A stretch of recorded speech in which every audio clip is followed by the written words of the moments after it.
Hello guys, আবার চলে এসেছি নতুন একটা রেসিপি নিয়ে। আজকে আমাদের রেসিপি হচ্ছে কাটা রোল।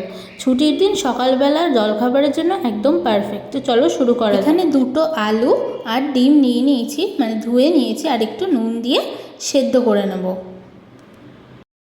এখানে আছে ধনেপাতা কুচি, কাঁচা লঙ্কা কুচি আর পেঁয়াজ কুচি।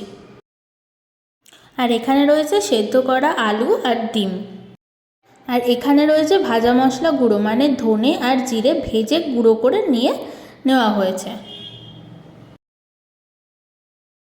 আর এখানে এক টুকরো পাতিলেবুও নিয়ে নিয়েছি। আলু আর ডিমের খোসা ছাড়িয়ে নিয়েছি। এবার এখানে ডিমটাকে গ্রেট করে নিচ্ছি। এবার একইভাবে আলুগুলোও গ্রেট করে নিচ্ছি।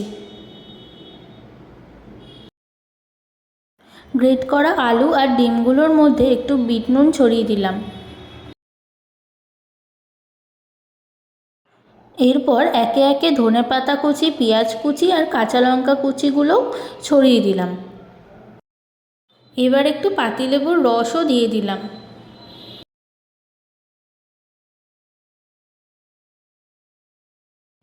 এবার ভাজা মশলাটাও একটু ছড়িয়ে দিলাম। এবার ভাজা মশলা ছড়িয়ে দেওয়ার পর সবগুলো একসাথে মেখে নেব।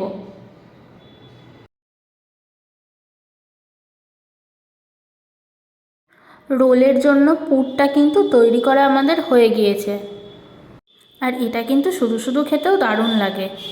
1 ঘন্টা আগে ময়দা মেখে রেখেছিলাম, এবার আবার আরেকটু মেখে নিলাম ভালো করে। লেচিগুলো একটু লম্বাটে করে বেলে নিয়েছি। এরপর এর মধ্যে পুরগুলো দিয়ে ভালো করে মুড়িয়ে নেব। এই দেখো, এবার এইভাবে মুড়ে নিতে হবে। এবার ওপরের ডিজাইনটার জন্য কেটে নিচ্ছি, এই জন্যই এটাকে কাটা রোল বলা হয়।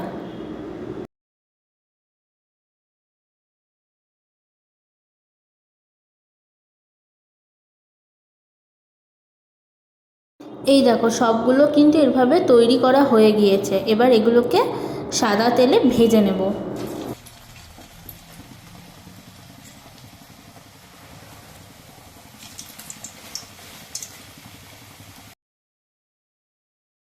রোলগুলো কিন্তু আমাদের ভাজা কমপ্লিট। এবার এগুলোকে তুলে নেব। তো গাইজ, এই হচ্ছে আমাদের কাটা রোলের রেসিপি। ভিডিওটা কেমন লাগলো অবশ্যই কিন্তু কমেন্টে জানিও। টাটা।